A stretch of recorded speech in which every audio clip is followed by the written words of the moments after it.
Some Sith chased visions. This one drafted procedures.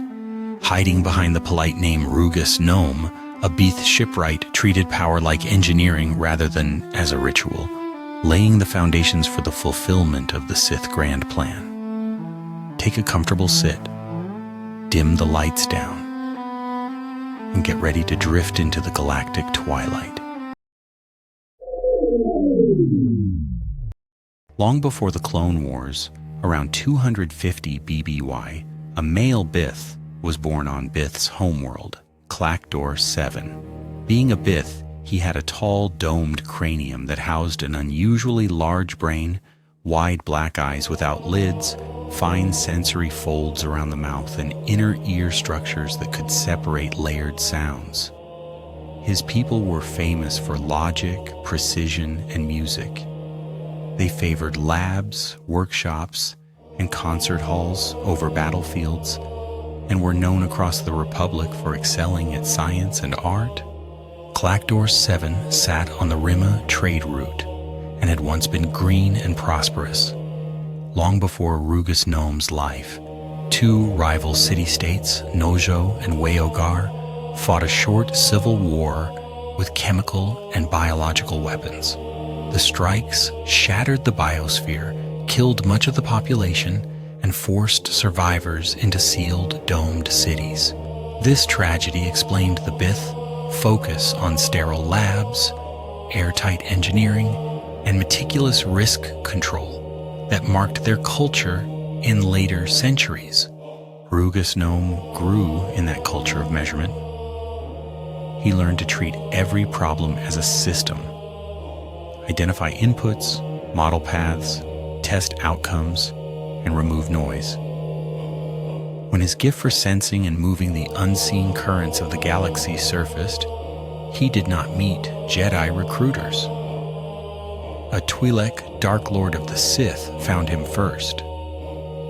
The Twi'lek wore the title that came down from Darth Bane and the Rule of Two, and he renamed the Bith Darth Tenebrous. Under the rule, there would be one master to hold power and one apprentice to crave it. Succession would come by superiority and timing. The Twi'lek master trained Darth Tenebrous in hidden places, far from Jedi patrols. Instruction favored results over rituals. They used cover names and blended into port traffic, never staying long. The master believed the Order's grand plan would break the Jedi and the Republic not by open war, but by leverage.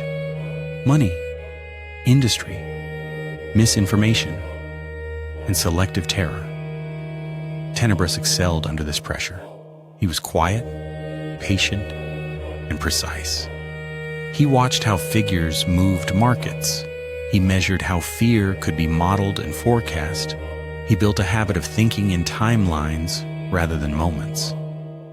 During these years, the pair chased a ruthless idea, a pathogen that could cut a Jedi off from the Force. They spent years trying to make an agent that would attack midi-chlorians without killing the host, so a target would live but lose connection to the current that gave the Jedi their edge. The work stalled and was abandoned, but it set Tenebrous on a life path. He saw that biology, not blades, could decide the future.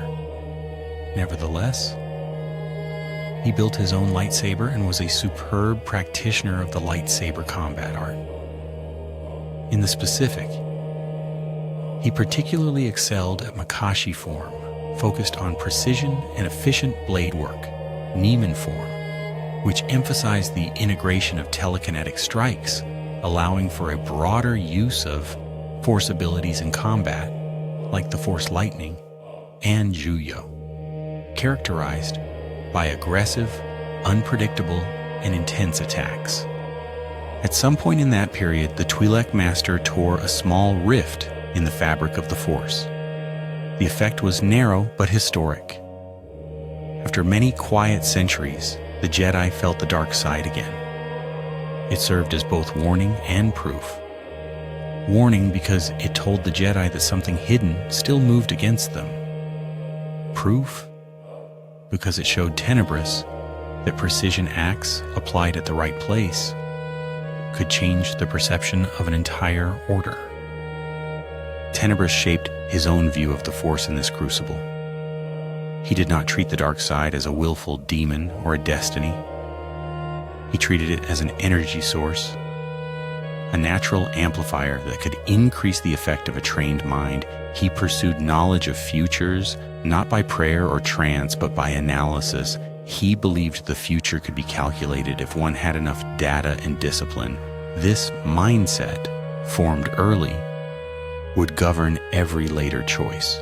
His master, for all power, was not immune to the rule's hard logic. The day came when the apprentice measured that the master's arc had peaked. Tenebrous had watched for the moment with a scientist's patience. He tracked his master's assumptions, mapped the blind spots, and built a plan that required no speeches and left no witnesses. The strike was quick, clinical, and final. With the master's death, Tenebrous took the mantle of Dark Lord and the burden to find an heir who would help him test larger theories. The act fit the pattern of the Banite line, but Tenebrous did not see it as tradition. He saw it as a clean handover between stages of an experiment. From that point, the lines were clear. Darth Tenebrous stood as master under the rule of Itu, his old Twi'lek teacher gone. He had tested the boundaries of biological attack, learned what would not work, and fixed his gaze on a smaller scale where results were more exact. To hide that intent, he needed a flawless social cover with deep reach into industry and technology. The name Rugess Nome would carry that weight. The next step would build a legend in Shipwright circles and open doors across the rim, while his real work moved forward molecule by molecule in rooms no Jedi would ever see. Studying midi-chlorians as systems, tweaking their behavior, and searching for a way to turn life itself into a reliable tool. Indeed, Rugess Nome was soon considered a legendary artisanal starship designer who took only select commissions, charged high prices, and delivered ships that felt more like precision instruments than vehicles. This role matched his gifts. His Bith senses were exact, his patience long, and his grasp of systems deep. In workshops hidden behind clean front offices, he treated a hull like a set of interacting forces: mass, thrust, heat, signature, maintenance load, and iterated until the parts were balanced. The work earned a reputation that spread in upper circles because the ships performed as promised and arrived on time. In public, he seemed like a calm craftsman who preferred quiet clients and complex briefs. In truth, the mask let him move money, meet power brokers, and travel without drawing Jedi attention. Rugess Nome aimed his brand at companies large enough to manufacture small runs to exact tolerances. On Lianna, in the Tian cluster, one company fit perfectly: the Sienar concern, which had supplied starships to the Republic for millennia and now operated under the umbrella of Santhe Corporation. The firm's modern face was Santhe Sienar Technologies, a merger that combined Sienar design heritage with Santhe capital and security. For Nome, this partnership solved 3 problems at once. It gave him factory capacity for limited series, a lawful reason to visit shipyards and ports across the rim, and a path to influence inside a company that equipped governments. He began with an elegant courier platform. On paper, it was a fast, long-range civilian craft, meant for discreet transport and executive travel. In practice, it was a test bed, clean power routing, precise mass distribution, and room in the frame for unusual systems. Santhe Sienar built the runs for him. the model took the simple name Star Courier, and it became his calling card. Clients liked that it looked unthreatening on a landing pad but could cross sectors quickly and maintain itself with minimal downtime. The partnership worked because Nome supplied bespoke specifications, while Santhe Sienar delivered reliable production without questions. To understand how this network formed, it helped to know who controlled Lianna's industry at the time. Carid Santhe, a wealthy industrialist from Lianna, had acquired a controlling share of Sienar Technologies and folded it into his family's holding company around 99 BBY. That move created Santhe Sienar Technologies, with the Santhe family also owning Santhe Security, a private force that guarded corporate interests. Carid's style was sharp and opportunistic. He used security assets not only to protect factories, but also to win deals. Nome saw value in drawing Carid into his circle. He offered the industrialist exclusive rights to a new starship design, a gesture meant to bind Santhe to him for future projects. Instead, the approach backfired. Santhe security operatives stole the blueprints, cut Nome out of the agreement, and handed the advantage to their employer. The lesson was plain. Carid prized control over partnership, and he would use covert tools to get it. Nome adjusted because adjustment was his habit. He did not push the conflict into the open. He shifted his alliances and kept the factories building. Inside the Sienar clan stood another key figure, Naro Sienar, a senior designer who would later serve as CEO and was the father of Wraith Sienar. Naro had his own history with Santhe power. During the consolidation on Lianna, he secured his position through family and corporate ties, and in the later years of the Republic, he rose to the top seat at Santhe Sienar. For Rugess Nome, Naro became the natural counterweight to Carid.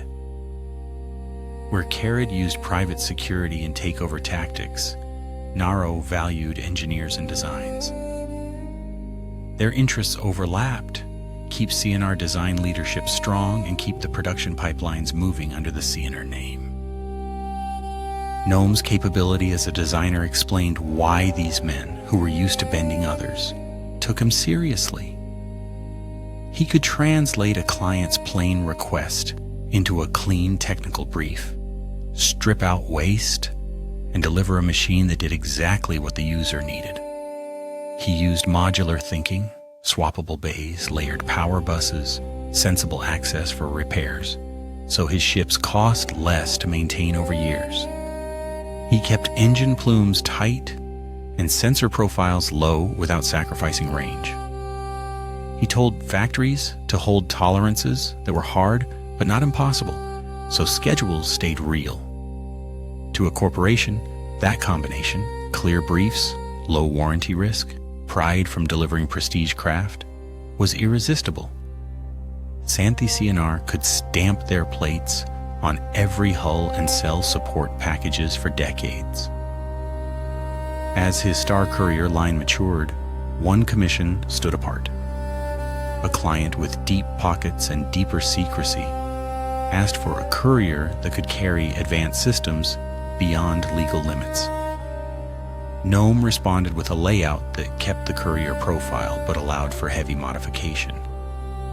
Out of that path came an exceptional craft that Sienar's Skunk Works would present as a one-off built on a Star Courier frame, the Scimitar, later known as the Sith Infiltrator. Santhe Sienar, through its boutique branch, handled the build. The firm's rising talent, Wraith Sienar, would later be the one who delivered the finished vessel to an isolated fortress called Sojourn. This single delivery showed how far Nome's shopfront had reached into the heart of a major manufacturer without exposing the true nature of the client. These corporate lines moved with the years. After Carid's reign, Naro Sienar took over as CEO. stabilizing the firm and preparing the way for his son Wraith, who would later lead the company into the Imperial era. On the public records, Carid was victim of an unfortunate event which took his life, but actually that event was orchestrated by Tenebrous and executed by his apprentice as one of the first missions assigned to him by the Dark Lord of the Sith.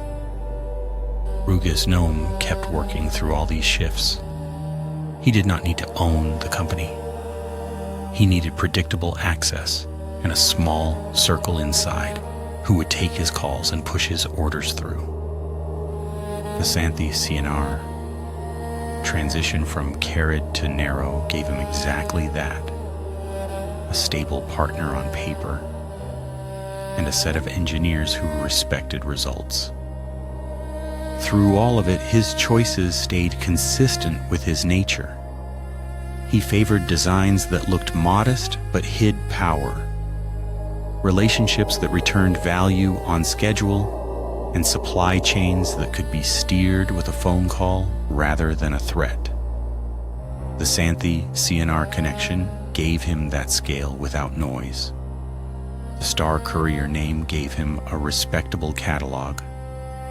With the industrial network in place, he could start on the next stage, shaping a successor whose research would serve a larger design than any ship could hold. That stage began not in a boardroom, but in a banker's household on Mygito. He began with a patient survey of bloodlines that could give him a strong, controllable apprentice.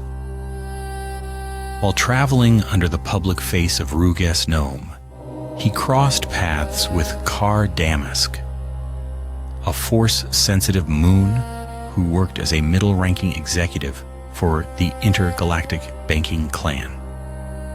Their first meeting happened at High Port Space Center, a busy node where Nome could blend into the crowd and read people without notice. Tenebrous marked Carr as useful, ambitious, discreet about his sensitivity, and already trained by finance to hide intent inside polite words. Tenebrous then found a second piece for the plan, a lower caste female Muun who was force-sensitive but not strong enough for full apprenticeship.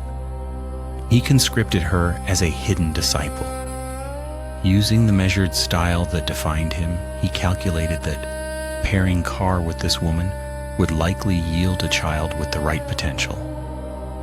He tasked the woman to seduce Carr and carry that child to term. The purpose was simple: create the apprentice he wanted rather than waiting for chance. The setting for this future was Mygito, a cold commerce guild world of domed cities and strict routines, where Carr had risen to planetary administrator.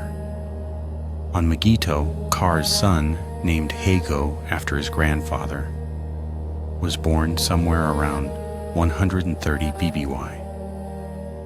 He grew up in a domed city under a mother who watched everything and kept records of his moods, friend, and small choices.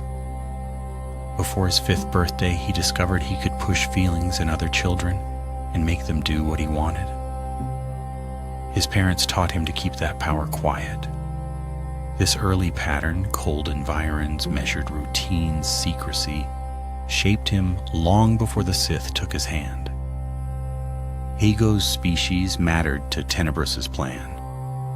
Moons were tall, pale, and thin, with elongated skulls, small ears, and narrow nasal voices. They were known for numbers and patience, and many worked in banking. Those traits produced a calm, deliberate child who did not rattle easily and who grasped structure faster than emotion.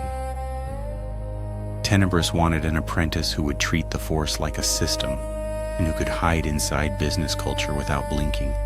Hego fit that need. The handover came early. Hego Damask and Hego's mother gave the boy to Rugess Nome while he was still a youngling. In return, Carr's career jumped forward in the banking clan within 5 standard years. The bargain had been arranged through Tenebrous's quiet network. Once the boy was in his care, Tenebrous took him as an apprentice and gave him the Sith name Darth Plagueis. The name marked the start of a long, narrow path. The rule of two would bind them, and by Tenebrous's design, biology rather than open war would be their main tool. As an apprentice, Plagueis left Megiddo and began to travel the galaxy with his master. Their cover was clean.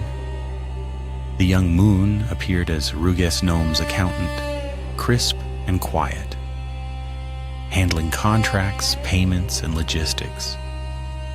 The mask worked because it matched Muun's stereotypes and hid frequent movement. In backwater ports, Plagueis learned the feel of freight lanes, the habits of dock officials, and the kinds of people who could be bought without leaving records. Tenebrous used these trips to teach caution, leverage, and timing.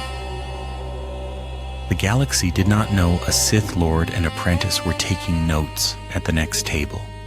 It saw a designer and his clerk closing another custom build. Training stayed practical. Tenebrous did not waste time on displays. He showed Plagueis how to pass unnoticed, how to read a room, and how to set a chain of events that could not be traced back to them. He also kept Plagueis' mind fixed on the smallest units of life. From the beginning, he steered his apprentice toward midi-chlorian studies and the control of life and death, because those lines would serve a larger design later. The apprentice absorbed the lesson with a Muun steadiness. He thought in ledgers and lab notes rather than in poems or oaths. The apprenticeship stretched across decades. One early ordeal placed Plagueis on Cursid around 104 BBY, a brutal test of endurance and focus.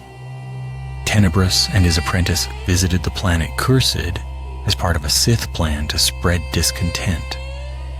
There, Tenebrous ordered Plagueis to unleash his dark power to fight and terminate a group of natives of the planet. Years later, around the year 99 BBY, Tenebrous assigned a first political kill, Carid Santhe the Elder. Plagueis accomplished the assassination by telekinetic strangulation during a banquet on Korrilag, and the pair exploited the serving of bloat eel to mask the death as food-related. The reasons for the target were precise. Santhe had earlier stolen Rugess Nome's starship blueprints through Santhe security, cutting Nome out and using the success to consolidate control over Sienar. Tenebrous saw a chance to settle that theft and cement an alliance with Narrow Sienar, the company's chief designer who had been forced to marry his daughter into the Santhe family to keep his post. Removing Carid would both punish betrayal and tilt corporate power back toward engineers aligned with Sith interests. Narrow, who valued design over brute takeover tactics, conspired with Nome to see Carid eliminated. The mission thus served four aims at once: a clean test of Plagueis' ability, revenge for the theft, leverage with Narrow, and a structural shift inside a manufacturer the Sith needed for future projects. Meanwhile, Tenebrous' manipulation of the Damask family continued to pay out. Car Damask climbed within the banking clan, eventually reaching the treasury directorship and later the chair. The codicil wife, Hego's mother, vanished from public view. 5 years after that disappearance, Plagueis learned the truth. His master had engineered the romance that produced him, and his father had traded him away for advancement. The revelation hardened him. It confirmed that design, not fate, governed his life, and it deepened his loyalty to process over sentiment. Across this period, Plagueis reinforced his public identity as Hego Damask II, heir to a rising Muun fortune. From this position, he could meet financiers, host discreet gatherings, and move capital as business. The Sith apprentice learned to treat company charters, escrow, and shipping insurance as tools of the dark path. The rule of two lived comfortably inside ledgers and supply chains. By the end of this stage, Tenebrous had what he wanted. An apprentice grown inside a corporate shell, trained to think in systems, and already blooded in subtle violence. The next stage would shift from travel and trials to doctrine and design. Tenebrous meant to reshape how his apprentice understood the Force itself, so that future experiments in life and death would serve a single, hidden end. That deeper teaching would set the course for everything that followed. As a young Sith, Tenebrous stripped away myth and looked for function. He decided the dark side was not a will with feelings, but an energy field that a trained mind could use, like an amplifier for intent.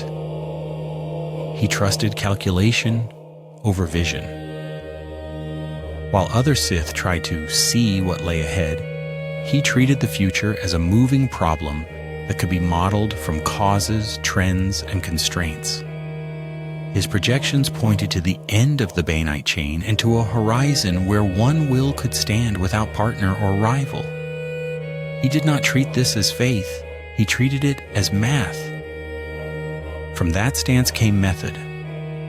He kept what produced results and discarded rights that did not. He built habits that matched a shipwright's bench, define the question, control the variables, measure the outcome, adjust the design. He favored small, well-placed actions that cascaded into larger effects. He refused spectacle. In his notes, the Force became a field with rules to learn, limits to map, and leverage points to use with care. During his early mastery, this outlook moved from theory to practice. He set up a long program of study around the smallest actors tied to life in the Force, watching how they changed at injury, at stress, and at death. He logged patterns, built clean comparisons, and refined procedures that improved control and repeatability. The work stayed quiet by design. It lived in backrooms, not temples, and moved forward in increments that outsiders would miss unless they knew exactly what to look for. When he took Hego Damask as an apprentice, he passed on this frame with care. He taught that the right push applied at the right moment outweighed any grand display. He praised observation and punished guesswork. He corrected language that drifted toward mysticism and replaced it with clear terms tied to the process and outcome. The aim was not to kill wonder. The aim was to train focus. The Force, he insisted, rewarded discipline. He also chose a lever that would set the apprentice's path. He knew Plagueis feared death, not pain, but the idea of ending. He pressed that fear in small, steady ways until it became the center of the Muun's studies. He redirected curiosity away from politics and away from open displays of power and toward careful work on how life begins, endures, and fails. In plain terms, he nudged the student to master beginnings and endings at the level where the Force meets living cells. The apprentice, already suited to ledgers and lab notes, took to the program without waste. Field lessons reinforced the lab. He staged controlled observations of dying bodies, so Plagueis could track what changed as life left a form. He paired those moments with exercises that demanded stillness, precise timing, and exact recall. The effect was twofold.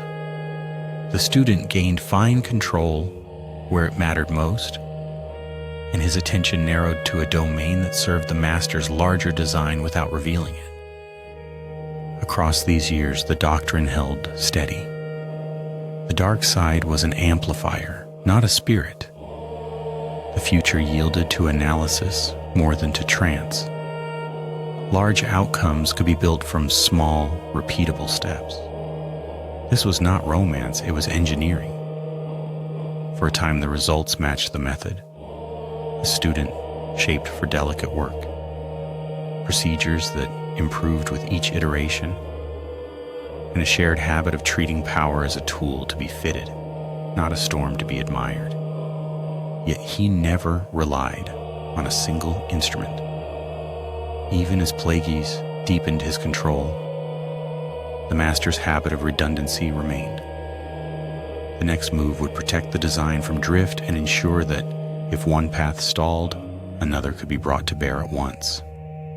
He believed in redundancy. His mind, trained to map risks and design backups, would not allow a single point of failure in the Sith line. While Hego Damask advanced under the mask of an accountant, Tenebrous began a second, hidden track. He chose another Bith, shaped him in secret, and pointed him like a test instrument at his own apprentice. This Bith took the style name Darth Venomous, a title the master allowed him to use but did not truly bestow because the rule of two still bound the line in public. The second training ran parallel, under strict cover, and it violated the spirit of the rule for a clear reason. The master wanted proof, not faith. If one pupil failed, the other would be ready. Selecting a Bith was not random. Tenebrous knew his species' strengths: pattern sense, exact hearing, fine motor control, and he favored students who could absorb detail without drama. Venomous fit, he learned quickly, copied forms precisely, and kept his voice out of the room when listening mattered more than speaking. Tenebrous trained him with the same cold patience he used in a lab. He broke complex moves into simple motions, drilled them to remove waste, and rebuilt them into fast, tight chains. He cared less about spectacle than about reliability under stress. The goal was not a showman. It was a mirror that could reflect and break the habits of Plagueis. From the start, Tenebrous designed Venomese' curriculum to counter Plagueis. He studied the Muun's forms, timing, and tells, then taught Venomese those same patterns until they were muscle memory. A fighter trained in your own style could jam your reflexes because your brain expects your moves to create openings. Against a mirror, the openings never appear. When he judged the base layer solid, Tenebrous added variations. Feints that baited Plagueis' preferred counters, angles that punished his reach, and footwork that took away the Muun's height advantage. In time, Venomous could reproduce Plagueis' rhythm and then ruin it. This was intentional architecture. The master built a key cut exactly for a single lock. Secrecy guided logistics. Training sites were small and quiet. Cargo aprons after shift change, sealed practice bays inside friendly shipyards, and rented rooms on worlds where port manifests vanished after audits. Tenebrous staggered travel so Venomous and Plagueis never crossed paths by accident. He also split doctrine. In open lessons with Plagueis, he praised measurement and method. In private sessions with Venomous, he added opportunism and short, decisive bursts of violence. Both streams carried the same idea, that the Force could be engineered, but one stream kept the apprentice occupied with theory while the other sharpened a blade for use against him. Venomous did more than drill. The master used him to map the outer market for talent that could be folded into a future Sith program. On backwater worlds and in trade hubs, the Bith quietly scouted Force sensitives whose temper and record fit Sith needs. He kept names, habits, and roots. These lists were leverage. They could seed an apprentice's network bait Jedi attention, or create misdirection if a trail grew warm. The habit of scouting also kept Venomous moving, which kept him hidden. Later, a droid named 114D would search for some of these same prospects by following Venomous's notes, a proof that the scouting had been real and organized, not rumor. Tenebrous never told Venomous he was a spare. He framed the work as a trial for succession in the classic Sith mode. Whoever proved stronger would earn the future. This framing suited the Bith's pride and kept him hungry. At the same time, the Master withheld pieces, rituals, contacts, long forecasts that might have given either pupil a full picture. He preferred compartments. If someone asked Venomous about Plagueis, the Bith could answer with guesses, not facts. If someone asked Plagueis about Venomous, the Muun could only deny, because he had never been told that a second training line existed at all. As years passed, the Master tuned their converging arcs. He wanted Plagueis focused on life, death, and midi-chlorians, and wanted Venomous sharpened for short, brutal contests. This division of labor kept both useful and prevented either from becoming broad enough to threaten the plan. Tenebrous's numbers told him that the highest risk lay not in Jedi discovery, but in apprentice drift. A student with too much time and too many tools becomes curious in ways that ruin schedules. His answer was design. Keep Plagueis deep in theory. Keep Venomous fast on his feet. If one stumbled, the other could be pointed into the gap. The secrecy was held even in places close to home. When Sojourn, a private redoubt in the Outer Rim, became a recurring waypoint for Plagueis's business persona, Tenebrous arranged separate windows for Venomous. The Bith used the Muun's traffic to rehearse entries and exits, study terrain, and test how sound carried in the halls. He learned how a tall opponent's steps echoed in certain chambers, and how air currents nudged cloak hems at corners. Details that only mattered in a fight measured in heartbeats. The Master took notes and adjusted drills. He viewed the place like a ship layout. Angles, choke points, lines of sight, and ways to turn architecture into an ally. Behind all this stood a philosophy of control. Tenebrous saw the future as a problem that could be solved with enough information and care.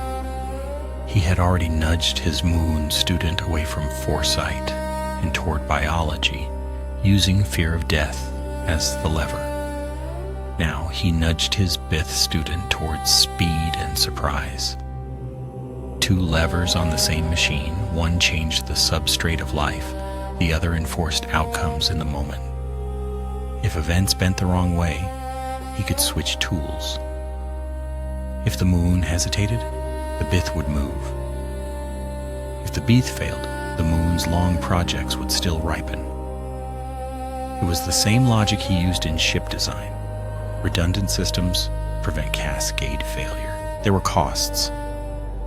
Training 2 disciples under a doctrine that allowed only 2 Sith demanded constant compartmentalization and careful lies.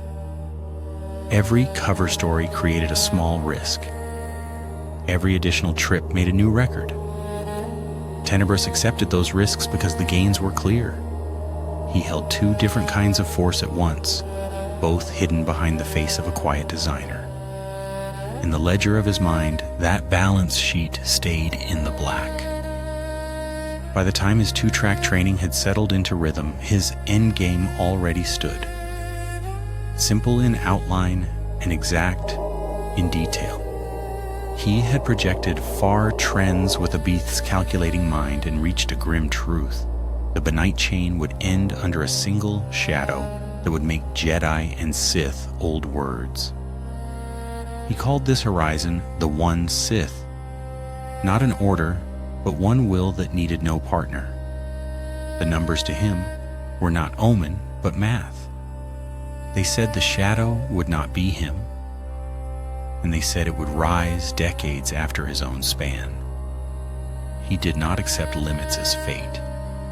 He searched for a lawful way through the numbers and found it in a line of old myth. An obscure passage in the Journal of the Wills might, in several careful translations, point to a savior born of pure force. He took the phrase apart and after 3 years of work read it as a method. A life created by direct midi-chlorian manipulation inside an already living host. A second bridge connected this plan to survival. Ancient Sith had once hurled their whole selves into new vessels by essence transfer, a brute contest of wills. Tenebrous designed a quiet variant. Instead of a raw psychic takeover, he would place his consciousness into a retrovirus that altered a fraction of midi-chlorians into long-lived maxi-chlorians, released inside a host at the right moment. The virus would carry his awareness wherever those altered organelles migrated. He would be present at the creation of the engineered being and seize it before resistance could form. The two pieces, prophecy reinterpreted as procedure and essence transfer rewritten as biology, snapped together as one design. In his view, it obeyed rules, not superstition. It depended on timing, not spectacle, and it could be measured. He built requirements as a shipwright would draft tolerances. The host had to be healthy and carry a specific cellular profile that responded reliably to viral prompts. The setting had to allow discreet medical intervention without outside monitors. The maker had to hold a steady focus for long spans and remain unseen. And crucially, the apprentice tasked with the creation had to excel at perceiving and manipulating midi-chlorian behavior while carrying weaknesses that kept him from graduating into wide, independent aims. Tenebrous had already sculpted such an apprentice. He had selected Hego Damask for rare, fine control and had cultivated in him a core fear, death, that kept his mind chained to life and death studies. In this design, the apprentice's strengths built the vessel, and his orchestrated blind spots kept him predictable. The laboratory work had been the longest span. He had learned that midi-chlorians could be altered, but that they pushed back with strange side effects. Through trial, error, and subtle calibration, he tuned his retrovirus until it changed only a tiny fraction of the symbionts and left the rest untouched, so the host lived and the force connection remained. He encoded a payload, his own consciousness, and then faced the classic engineer's trade-off. Any attempt to infect all symbionts would sever the force entirely. He constrained the effect to one sector of his powers, the ability to sense the motion of the future. He judged that sense redundant. He believed his long analysis had already fixed the future's outline. He accepted the loss as the price of a reliable carrier. With the carrier perfected, he seeded himself with it. Design meant little without procedures, so he wrote those too. He rehearsed the handoff path in simulation. As his body failed, maxi-chlorians would leave with breath, touch skin and eye, find any open surface on the apprentice, slip into blood, and begin the quiet spread through every organ. His mind would ride this drift, entering not as a shout but as a whisper embedded in biochemistry. He monitored distances that mattered, face-to-face worked best, and environmental factors that could slow diffusion. He prepared cover rituals to keep the apprentice occupied at the crucial moment. Intense force observation of a dying body's midi-chlorian decline, a habit he had carefully encouraged for decades. While the apprentice watched the fall of ordinary symbionts, the altered few would pass unseen. Because this plan touched prophecy, he double-checked every textual hinge. He sifted the 11 possible translations of the pure force line and weighed each against the known limits of symbiont biology. He rejected any reading that required external miracles or a public sign. He preferred the 4 readings that allowed a technical reading. Pure as direct, without a biological father's input. Born as the moment the altered symbionts crossed a threshold in the host. The more mundane the mechanism, the easier the concealment. In his notes, metaphysical language became parameters, counts, durations, thresholds, failure modes. He didn't trust luck, he trusted projects. Every choice he made with Plagueis fed this track. He rewarded any progress in cellular perception, any steady hand in invasive procedures, any advance in keeping subjects alive or timing their death. He discouraged pursuits that widened the apprentice's horizon, broad politics, deep foresight, or mystical intuition. He did not merely redirect, he needled. He returned to the fear of death again and again because a mind terrified of endings will spend its finest hours probing beginnings. In Tenebrous's ledger, this was efficient resource use. The apprentice did the complex bench work and carried the operational risk. The master kept only the thin slice of power he intended to use at the end. At scale, the plan's elegance lay in how invisible it would be. To the galaxy, a banker's heir would host private medical consultations. To the Jedi, nothing would spike in the currents they paid attention to, because no storm of the dark side would break over a city. To the apprentice himself, each step would look like a personal breakthrough, not a ledge cut for him years before. The only hint of the larger design would be in the master's timing. The right text pulled from obscurity, the right equipment arriving on schedule, the right witnesses kept at arm's length. He had long practice at that choreography. He found satisfaction in the symmetry. Prophecy became procedure. Essence transfer became virology. Destiny became a checklist. Where other Sith shouted at fate, he preferred to engineer it. He believed this was the cleanest expression of the dark side. Not rage or ritual, but the multiplication of a trained will by a neutral energy field. If he held his nerve, if his apprentice kept his pace, the design would speak for itself. He did not need declarations. He needed only a proper test at the proper time, in a place where everything that mattered could be controlled. And so he sent word through quiet channels, set travel in motion, and let a business opportunity draw his pieces toward a distant world where rock, gas, and secrecy met. The place had no legend attached to it. That suited him. Legends invited witnesses. He preferred a site that drew only miners, surveyors, and men who kept their mouths shut. What happened there would look like an industrial accident from the surface. In the spaces below, it would be another clean test in a long design. The lead arrived as a business tip that looked routine. Subtext mining claimed it had found a deep seam of cortosis on an ocean world named Bal'demnic and could deliver tools to survey it quietly. Cortosis mattered because in raw or refined forms, it interfered with lightsabers, an advantage any Sith would prize.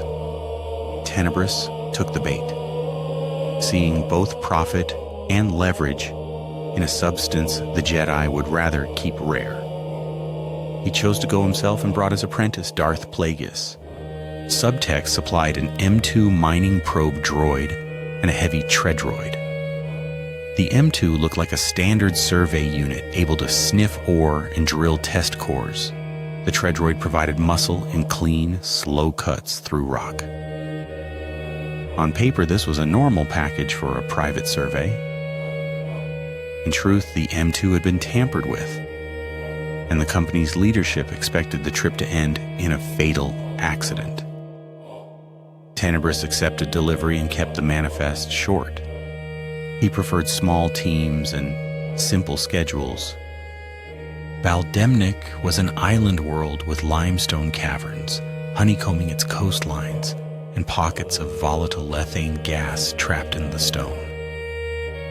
It sat far from core oversight and had enough local traffic to hide 2 off-the-books visitors. Tenebrous and Plagueis landed at night, set up a discreet camp near a coastal cave, and moved equipment below the tide line to avoid casual eyes. On his slate, the master wrote a plan measured in hours. Locate the vein, confirm quality, decide whether to control the site directly or through cutouts, and leave without leaving a trace. The descent began cleanly.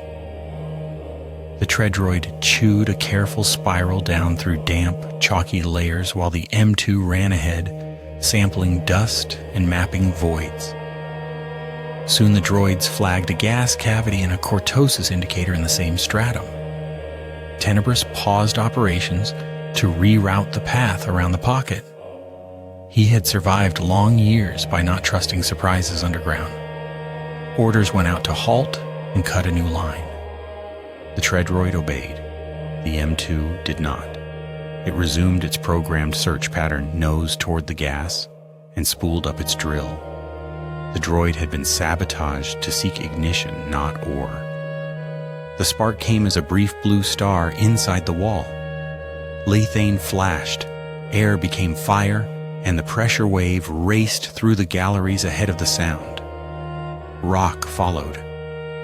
Ceiling slabs and knife-edged rubble scythed through the pit and crushed the treadroid. Both Tenebrous and Plagueis used the Force to hold slabs that were falling on the spacecraft which they had come to Bal'demnic with, landed just inside the cave to avoid unwanted attention from native inhabitants. Plagueis realized this was his moment and slammed the slabs he was holding down on Tenebrous, crushing him and pinning him under stone. When the dust settled, the Bith master lay pinned and bleeding. His ribs cracked. He could breathe, but only in thin, tearing sips. The apprentice stood under a tilted pillar, alive, wary, and calculating. Tenebrous tried to rise and failed. He measured the scene with the clinical calm he had always favored. The gas might flash again. The M2 still moved somewhere in the smoke. The ceiling groaned.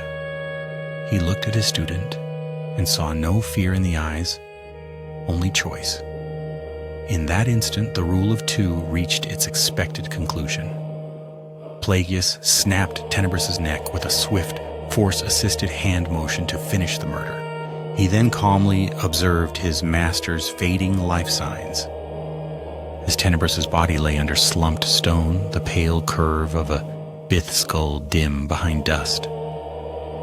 Inside that failing frame, his attention turned inward. He felt the precise mechanics of dying with the same clarity he had once reserved for ship tolerances and force equations. Breath thinned. The rush in his ears flattened to silence. He sensed the tiny engines of life winking out, cell by cell, and he registered his apprentice's mind reaching toward those last signs like a surgeon bent over a monitor. He had spent years making that moment irresistible to the Muun. Even now, pinned and suffocating, he noted the success of the conditioning. What surprised him was not the pain. It was the clarity. The Bith mind that had modeled futures found the present more detailed than ever. Time stretched, senses sharpened, and the dark rolled in like a slow tide rather than a curtain. That clarity let him sense his apprentice kneeling close, studying the ebb of life the way he had been taught to do. Tenebrous had prepared that habit for years, Now he watched it play out with clinical satisfaction. Awareness no longer tied to lungs or heartbeat, moved with a precision that matched his Bith mind. He could track each vanishing spark inside his own cells, and he could also feel the apprentice's focus as if it were a pressure on the air. Everything was proceeding exactly as he had designed it. Then his plan advanced to the next step. A faint drift crossed the small space between master and apprentice. On the apprentice's skin, at the lip, at a cut along the back, living carriers settled and slipped inward.